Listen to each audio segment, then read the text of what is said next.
morning, Standard 9. This is the third part of your first chapter, Matter in Our Surroundings. So, to understand the third part clearly, you will have to go through the first two parts. Okay? Today we will start from page number 6. So, all of you turn to page number 6 of your NCERT textbook, Standard 9. And we will start from the topic, can matter change its state? See, in the last class we have already seen that there are three states of matter, okay? And these states of matter have different properties because of the arrangement of particles differently in them, okay? So today we will see the three states of matter which we have seen, that is solid, liquid and gas, whether they can change their state or not. Is there any process of changing their state and how they change their state? All these things we are going to discuss in detail. So all of you come to 1.4. This is your NCERT textbook and your miss is on page number 6. So come to the topic 1.4. Can matter change its state? So let's read the paragraph first. We all know from our observation that water can exist in three states of matter. That is, your solid as ice, liquid as the familiar water and gas as water vapor. ये तो आप सबको पता है कि water three states में exist करता है, solid, liquid and gaseous state में. Solid state में it is in the form of ice. Liquid state में जो आप पीने के लिए use करते हो that is your water. And gaseous state में it is in the form of water vapor. ये आपको पता है. Now the question arises, what happens inside the matter during this change of state? If you are trying to change the state of matter, suppose solid, ice, okay, water के बारे में if you are discussing about water, the solid state of water is your ice. And if you are trying to change the state of ice, that is if you are trying to convert it into liquid state, that is water. Again, if you are trying to convert it into gaseous state, that is water vapor. Means what? बोलता है कि क्या होगा matter के अंदर जब उसका state change होगा. The question number 1. Second question, what happens to the particles of matter during the change of states? We already know that metals are particulate in nature. We have already seen through an activity in the beginning of the chapter that matter is not continuous, it is particulate. Okay. So if a state change is going on, so what happens to the particles which are present inside a particular state of matter? उनके साथ क्या होता है? उसके अंदर जो particles हैं solid के अंदर या liquid के अंदर या gas के अंदर, उन particles के साथ क्या होता है? ये है दूसरा सवाल. तीसरा क्या है? How does this change of state take place? अगर पहले क्वेश्चन का आंसर आपको ऐसे ही पता चल गया. पहला क्वेश्चन हम क्या फाइंड आउट करने आए थे कि क्या स्टेट चेंज होता है, और तीसरा क्वेश्चन आपसे पूछ रहा है कि कैसे होता है ये change of state. It means कि चेंज होता होगा तभी तो ये सवाल ओरिजिनेट होगा, राइट? तो तीसरा क्वेश्चन आपका यही है कि ये चेंज ऑफ स्टेट होता कैसे है. And we will try to find out the answers of these questions. Okay, these three questions we are going to answer. तो सबसे पहले आपका एक आया है activity 1.12. All of you go through this activity. Effect of change of temperature. What will happen to a particular state of matter if you are increasing the temperature or if you are decreasing the temperature? That is explained in these two activities. So all of you go through this activity. I am giving you 3 minutes. So children, 3 minutes over. Now we'll see what is given in the activity. See, in the first activity, the arrangement you can see in the diagram. It is already given in the diagram. Just see the diagram. This will explain. Okay. First वाले case में and second वाले case में आपको क्या दिखा है? In the first case, here is a beaker and weight. ये देखिए, ये beaker है. First case में here is the beaker and it is filled with ice, and this is your Bunsen burner, and you are just heating this ice with this burner, lit burner, and you have kept a thermometer just to note the temperature, whether there is change in temperature or not. So what will happen when you will start heating? After some time, these ice cubes will melt and they will convert into water. But after the conversion of entire ice into water, if you keep on heating, then what will happen? The water will convert into water vapor. That is depicted in these two diagrams. And this thermometer is just to note the temperature change during the change of a state. Okay, the same thing is written. What is written here? You have to take 50 gram of ice. Miss is reading. You have to take 50 gram of ice in a beaker and suspend a laboratory thermometer so that its bulb is in contact with the ice. आपको thermometer के bulb को ice के contact में रखना है ताकि आप temperature सही से measure कर सको. We'll see that first ice will be converted into water and then water will be converted into water vapor. So the same thing is written here. You have to record the observation. One surprising thing you will observe that during the change of state, there will be no change in temperature unless and until the entire material is has converted its state. यानी कि जब तक आपका पूरा solid जो है liquid में convert नहीं हो जाता, तब तक temperature आपका वही रहेगा. That we will understand how it happens. That is written here. Okay, Mrs. Reading. Start heating the beaker on low flame. Note the temperature when the ice starts melting. आपको पहले लो फ्लेम पे ice भर के आपने जिस beaker में रखा है उसको हीट करना है धीरे धीरे लो फ्लेम पे. And you have to note the temperature when all ice has converted into water. आपको वो टेम्परेचर नोटिस करना है जिसपे पूरे का पूरा आइस वाटर में कन्वर्ट हो जाता है. Record your observation for this conversion of solid to liquid state. Ice आपका सॉलिड स्टेट में है एंड वाटर लिक्विड स्टेट में. तो जब सॉलिड स्टेट से लिक्विड स्टेट में कन्वर्शन हो जाता है आपको वो वाला टेम्परेचर रिकॉर्ड करना है. Now put a glass rod in beaker and heat while stirring till water starts boiling. अब आपको क्या करना है, ग्लास रॉड डालना है बीकर में और हीटिंग करनी है व्हाइल स्टरिंग, स्टर करते हुए. ठीक है, ऐसा हिलाते हुए. सो पहले वाले क्वेश्चन का आंसर हमने फाइंड आउट कर लिया. What was the first question कि वेदर स्टेट चेंज होगा कि नहीं होगा. तो स्टेट चेंज होगा. स्टेट चेंज ना होता तो कैसे फिर आइस वाटर में कन्वर्ट हो गया होता. तो हो क्या रहा, what is actually happening inside a particular state of matter while you are increasing the temperature. Miss ने in the beginning of chapter आपको बताया था कि when you increase the temperature then what happens, the kinetic energy of particles increases. Okay, so you are heating on a low flame. आप low flame पे heat कर रहे हो. Slowly and slowly you are providing heat energy to the particles which are present inside that cubes. Solid cubes जो है, ice cubes जो है उसके अंदर present है. So after gaining that heat energy which you are supplying from the burner, the particles which are inside those solid cubes, उसके अंदर they will gain energy and their kinetic energy will increase and ultimately a stage is reached when they will be able to break the boundary of those cubes and will change their state. The same thing is written here. देखो यहाँ पे क्या लिखा है. On increasing the temperature of solids, the kinetic energy of particles increases. आपने temperature बढ़ाया, kinetic energy बढ़ गई particles की. Kinetic energy मिसने पहले बताया, the energy possessed by a body because of its motion, right? तो पहले भी पार्टिकल्स मोशन में थे, अब भी मोशन में है, but the speed of motion has increased because of the heat energy which you are supplying. Okay, due to the increase in kinetic energy the particles start vibrating with greater speed. इसने ये बोला. Okay, the energy supplied by heat overcomes the forces of attraction between the particles and particles leave their fixed positions and start moving more freely. मैंने बताया आपको. Same thing is written here. Stage is reached when the solid melts and is converted to a liquid. क्या होगा? Their energy will keep on increasing.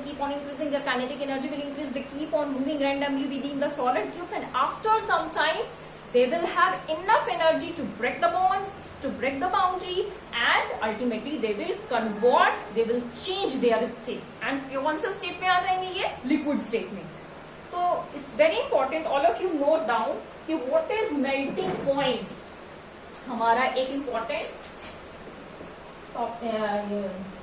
Point निकल गया है यहाँ पे.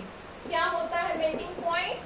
Melting point is the temperature at which a solid changes into liquid state. देखो आपके book में लिखा है the temperature at which a solid melts to become liquid at atmospheric pressure is called as melting point.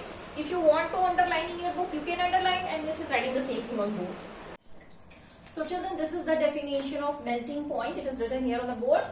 The temperature at which a solid melts to become a liquid at the atmospheric pressure is called melting point. Okay.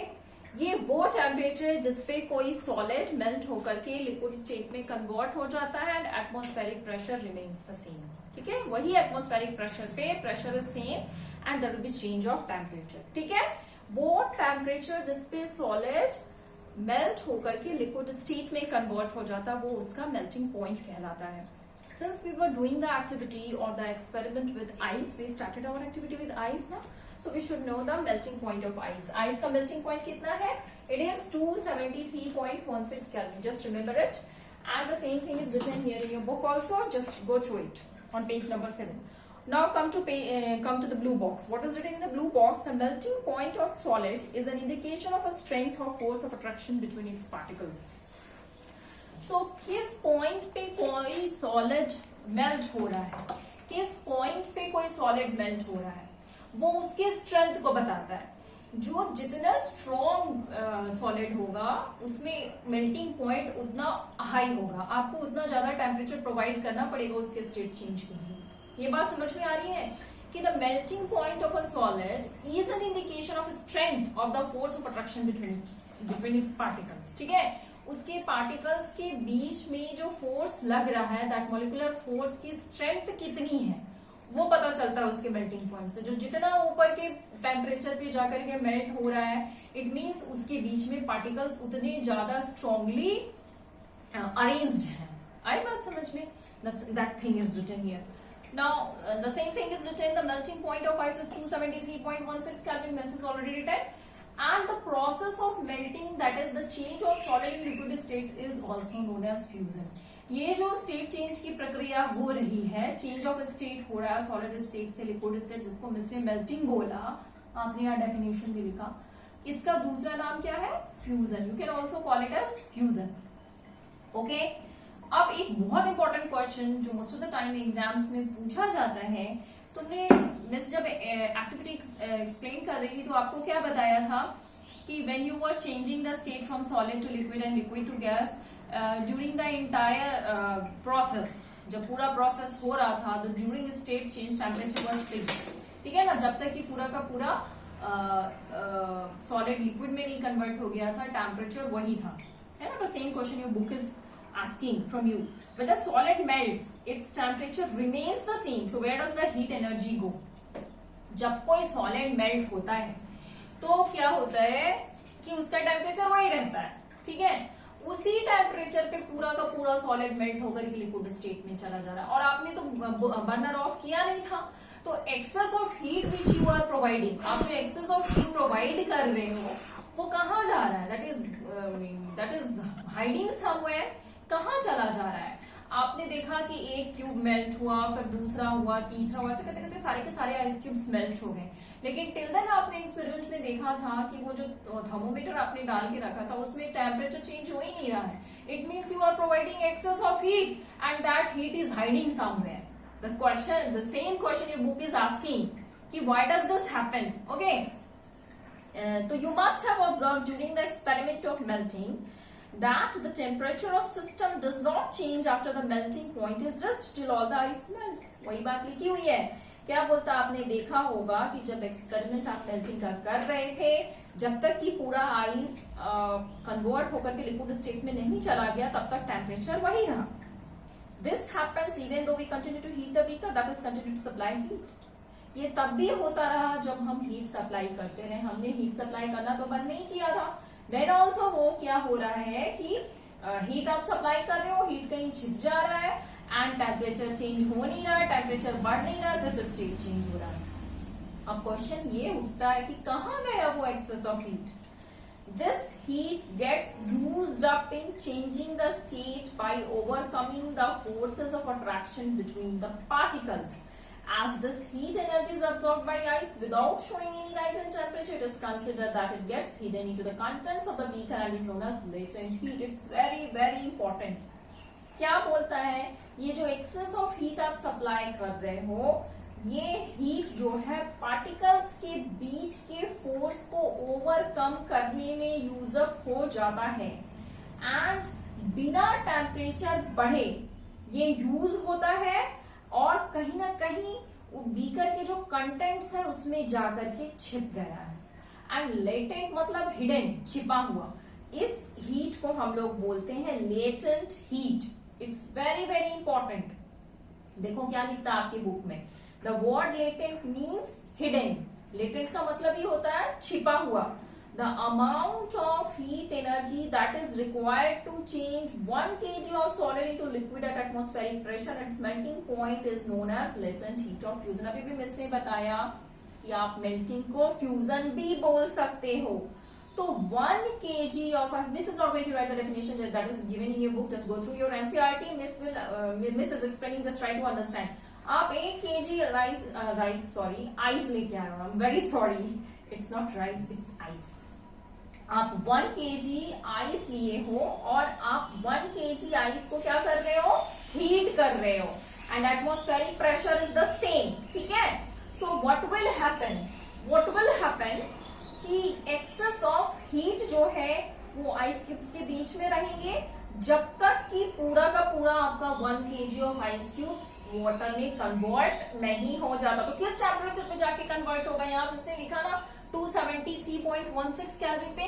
273.16 kelvin temperature जब आएगा तब तक provide किया गया सारा heat energy उसी content mixture में रहेगा, and this is the temperature at which the entire ice will melt.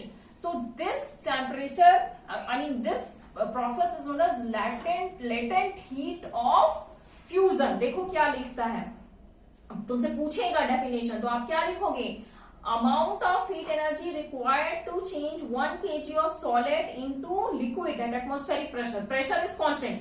At its melting point is known as latent heat of fusion. So particles in water at 0 degrees Celsius have more energy as compared to particles in ice at the same temperature. ये बात आपको समझ में आई, ये बात तो समझ में आ गई कि 1 kg आइस को आपने वाटर में कन्वर्ट किया तो वो सब कहां जाके इस पॉइंट पे जाकर के मेल्ट हो जाएंगे, 273.16 केल्विन पे जाकर के मेल्ट हो जाएंगे। अब एक और बात जान लो कि पार्टिकल्स, वाटर के जो पार्टिकल्स 0 डिग्री सेल्सियस पे, 0 डिग्री सेल्सियस यानी 273 केल्विन, ठीक है, उनके पास ज्यादा एनर्जी होगी as compare to the particles in ice at the same temperature. ठीक है, आइस भी तुम्हारा 0 डिग्री सेल्सियस पे है और वाटर भी तुम्हारा 0 डिग्री सेल्सियस पे, उसने एक्सेस हीट ले रखा है, फिर भी वो वाटर स्टेट में है। तो आपका क्या होगा, वाटर के जो पार्टिकल्स जो 0 डिग्री सेल्सियस पे हैं उनके पास मोर एनर्जी होगी as compare to the particles of ice which are at the same temperature, that is 0 degree Celsius और 273 केल्विन। ये बात समझ में आई। 273 केल्विन पे आपका आइस है एंड 273 केल्विन पे आपका वाटर है, या फिर आप ऐसे कहो कि 0 डिग्री सेल्सियस पे आपका वाटर है एंड 0 डिग्री सेल्सियस पे आपका आइस है। तो किसके पास मोर एनर्जी है, 0 डिग्री सेल्सियस पे जो वाटर है उसके पास मोर एनर्जी है। ओके, ठीक है। सो लेटेंट हीट ऑफ फ्यूजन आप सबको क्लियर हो गया। ठीक उसी तरह से लेटेंट हीट ऑफ वेपोराइजेशन होगा। आप लिक्विड लो, बीकर में आपने लिक्विड लिया and just start supplying heat to that beaker. What will happen? क्या होगा? Even if you are supplying heat, even if you are increasing temperature, even if you are increasing temperature by supplying heat, इधर से आप heat supply करके temperature बढ़ा रहे हो, flame को तेज कर रहे हो, तब भी क्या होगा? जब तक कि पूरे का पूरा liquid vapor में convert नहीं हो जाता, temperature same रहेगा। ये बात आप अपने दिमाग में डाल लो। During change of state, temperature remains the same. ठीक है, और सॉलिड के केस में आपने किया तो मेल्टिंग हुई तो उसको क्या बोल दिया, लेटेंट हीट ऑफ फ्यूजन। अब यही अगर आप लिक्विड से गैस बनाने के केस में करोगे तो उसको क्या बोलोगे, latent heat of vaporisation. Excess of heat energy जो आप सप्लाई करोगे वो excess of heat energy use करके भी पूरा का पूरा लिक्विड जब तक कि गैसियस स्टेट में कन्वर्ट नहीं हो जाता, टेम्परेचर वही रहेगा। तो your homework will be to write the definition of latent heat of vaporization. The same thing is written here. Your book is asking latent heat of vaporization. Miss ने बोला वही चीज लिखा है। Do it in the same way as we have defined the latent heat of fusion. जैसे हमने latent heat of fusion define किया था वैसे आपको latent heat of vaporization define करना। वहां पे आपने solid से liquid बनाया था, यहाँ पे आप liquid से gas बनाओगे। Particles in steam, that is water vapor at 373 Kelvin, that is your 100 degree Celsius, have more energy than water at the same temperature. Same thing, जैसा हमने बोला था कि 273 Kelvin या 0 डिग्री सेल्सियस पे आपका वाटर है, 0 डिग्री सेल्सियस पे आपका आइस है, तो एनर्जी किसके पास ज्यादा है, किसके पास ज्यादा, ऑब्वियस है कि वाटर के पास ज्यादा होगी।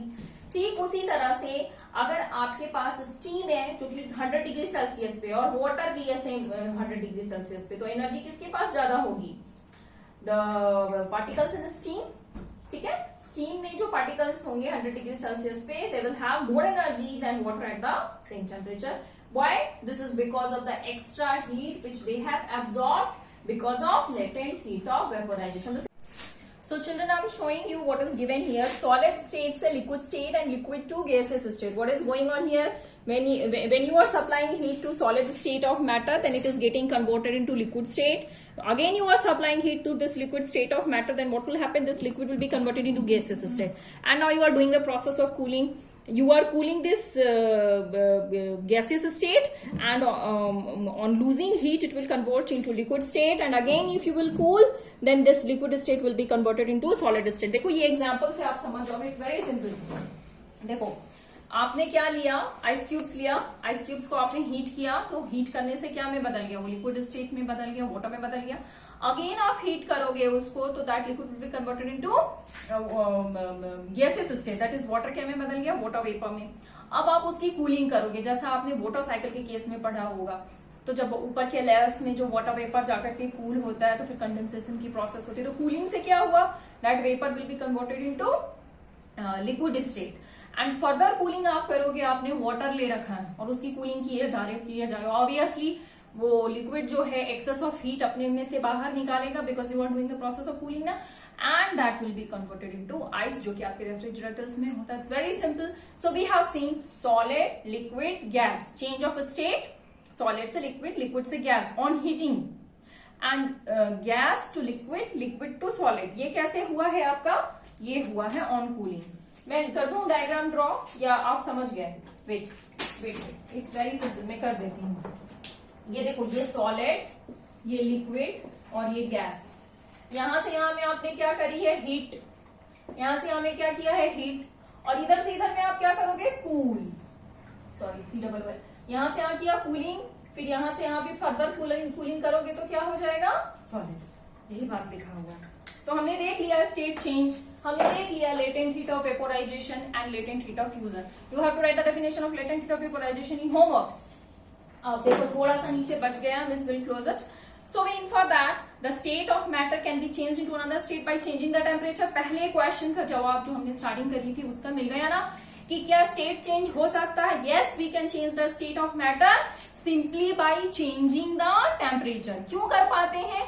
Because when we are supplying energy, when we are increasing temperature, we are actually increasing the kinetic energy of particles, and after some time the amount of that kinetic energy will increase this much कि वो able हो जाएगा अपने boundaries को तोड़ करके state change के लिए।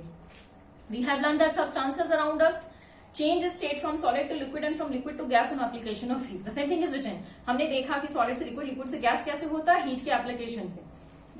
But page turn करो, page number 8 पे आओ। But there are some that change directly from solid state to gaseous state and vice versa without changing into liquid state. It's very important. कुछ ऐसे substances भी हैं जो liquid state में आते ही नहीं है, वो डायरेक्ट सॉलिड से गैसियस स्टेट में चले जाते हैं। ऐसे सॉलिड्स भी हमारे नेचर में। आप कैम्फर जानते हो, camphor is your kapur which we use for worship, पूजा करने के लिए इन हिंदू माइथोलॉजी भी यूज। वो क्या है, आप उसको देखोगे ना, when you will supply heat, तो that will not convert into liquid state, directly it changes into gaseous state. देखो यहाँ पे रखा हुआ है, आई मीन दिया हुआ है। अमोनियम क्लोराइड के केस में भी वही है। I am giving you this in activity 1.13. This process is known as sublimation. In the next class, Miss will explain what is this sublimation.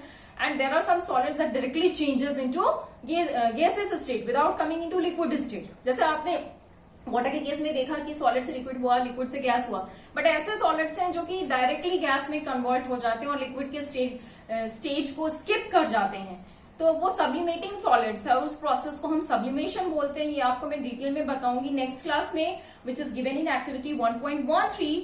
So standard 9 just go through these topics in detail, and thorough reading will be your homework, and in the next class we will see the next topic. This much for today. Thank you.